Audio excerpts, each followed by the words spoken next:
3.49.20. Quinto, José Alberto Espeso de la Comunidad Valenciana, 3.49.27. Sexto, Francisco Roldán de Cataluña, 3.52.93. Séptimo, Iván Cánovas de Asturias, 3.52.94. Octavo, Samuel Benito Chávez de Canarias, 3.53.22. Noveno, Iván Sainz de Cantabria, 3.53.48. Décimo, Ignacio Díaz Cano de Castilla-La Mancha, 3.50. Décimo segundo, Juan Antonio Gil de Murcia, 3.58.64. Décimo tercero, Javier Navor de Navarra, 3.58.96. Décimo cuarto, Víctor Río Verde de Galicia, 4.0070. Décimo quinto, Guillem Durán de Islas Baleares, 4.125. Décimo quinto, de Extremadura. Hora oficial de la competición, 19.57. Con el salto de altura se sitúa en 1.81, salto válido de Carla Franz en la Pértiga. Por favor, marcador de Pértiga, el pintor situado en 3.50.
Última vuelta para las atletas participantes de este femenino.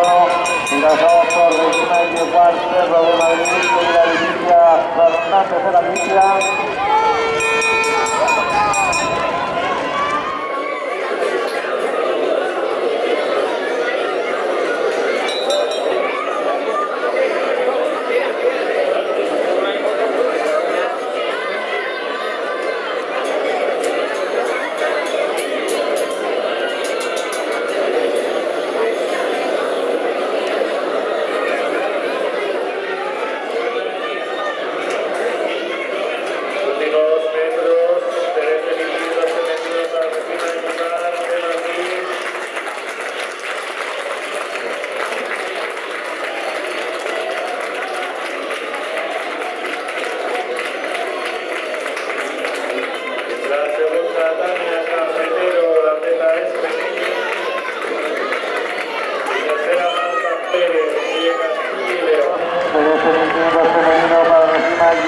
De Madrid.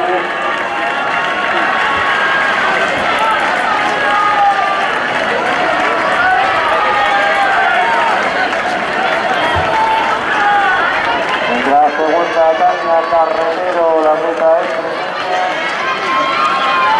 y tercera, Marta Pérez de Castilla y León.